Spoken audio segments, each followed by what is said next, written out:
오늘 함께 오실 말씀은 잠언 24장 23절로 34절까지의 말씀입니다.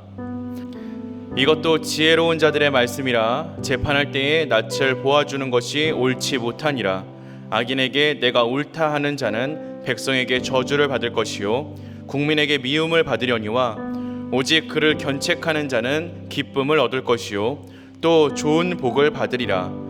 적당한 말로 대답함은 입맞춤과 같으니라. 내 일을 밖에서 다스리며 너를 위하여 밭에서 준비하고 그 후에 내 집을 세울지니라. 너는 까닭없이 내 이웃을 쳐서 증인이 되지 말며 내 입술로 속이지 말지니라. 너는 그가 내게 행함같이 나도 그에게 행하여 그가 행한 대로 그 사람에게 갚겠다 말하지 말지니라. 내가 게으른 자의 밭과 지혜 없는 자의 포도원을 지나며 본즉 가시덤불이 그 전부에 퍼졌으며 그 지면이 거친 풀로 덮였고 돌담이 무너져 있기로 내가 보고 생각이 깊었고 내가 보고 훈계를 받았노라. 내가 좀 더 자자 좀 더 졸자 손을 모으고 좀 더 누워 있자 하니 내 빈공이 강도같이 오며 내 곰핍이 군사같이 이르리라. 아멘. 이 세상을 살아가는 우리 모두는 지혜롭고 싶어합니다. 하지만 그것은 거저주는 것이 아닙니다. 하나님께서 주시는 지혜의 말씀과 교훈을 마음에 새기고 그것을 실천할 때 비로소 지혜로운 삶을 영유할 수 있습니다. 오늘 말씀에는 재판관의 이야기가 등장합니다. 재판관의 존재 목적은 죄인에게 적절한 처벌을 내리고 사람들이 억울한 일을 당하지 않을 수 있도록 도와주는 것입니다. 하나님 나라의 관점에서 볼 때 이 재판은 하나님의 공의를 대신하는 일이므로 재판관은 그 어떠한 상황에서도 지혜롭게 공의를 실천해야 합니다.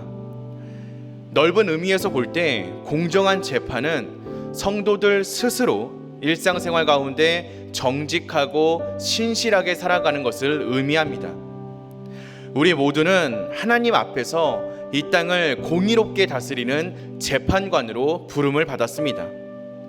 하나님께서는 우리가 이 세상을 그리고 우리가 살아가는 이 사회를 공의와 정의가 넘치는 하나님의 나라로 변화시켜 나아가기를 원하고 계십니다. 우리는 우리 자신이 하나님이 세우신 재판관임을 기억하고 항상 올곧은 믿음으로 지혜롭게 공의를 실천하며 살아갈 수 있어야 할 것입니다.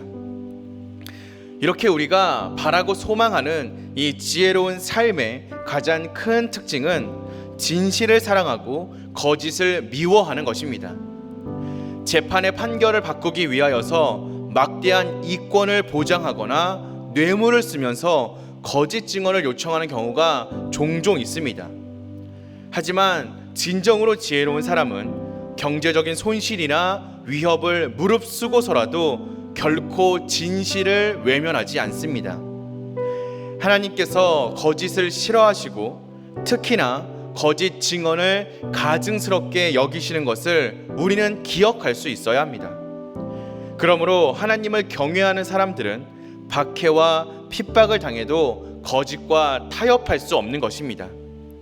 예수님께서도 거짓 증언을 엄격하게 금하셨다라는 사실을 우리는 기억해야 합니다.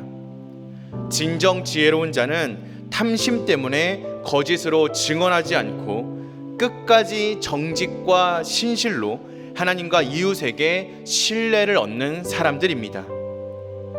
이렇게 지혜로운 사람들은 결코 자신에게 맡겨진 일들을 헛되이 흘려보내지 않습니다.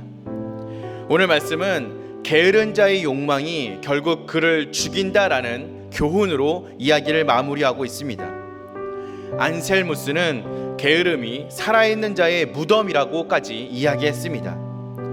하나님은 게으른 자를 지혜 없는 자로 여기시는데 이는 게으른 생활 자체가 곧 하나님의 지혜를 거부하는 것이기 때문입니다. 예수님께서도 게으름을 악으로 규정하시면서 우리가 자신에게 맡겨진 일을 성실하게 감당하기를 원하고 바라셨습니다. 우리 지혜로운 성도는 맡겨진 모든 일에 충성을 다해야 합니다. 시간을 아끼고 열심을 다하여 주님을 섬기고 우리가 속한 공동체를 섬겨야 합니다. 부지런히 심으시기 바랍니다. 심는 대로 거두는 것이 바로 하나님 나라의 법칙입니다. 우리는 모두 영적과 육적인 게으름을 버리고 열심히 하나님을 사랑하고 섬겨야 합니다. 이것이 바로 성도의 삶의 본분이기 때문입니다. 주님의 말씀은 우리를 지혜로운 삶으로 인도하고 계십니다. 그러니 우리가 어찌 하나님의 말씀에 귀를 기울이지 않을 수 있겠습니까?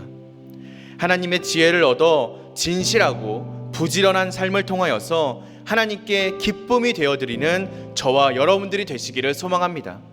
그리고 그를 위하여서 언제나 주님의 말씀에 귀를 기울이며 주님의 말씀을 마음에 새기고 주님의 말씀에 신실하게 실천하고 순종하며 살아가는 저와 여러분들 되시기를 주님의 이름으로 기도하겠습니다.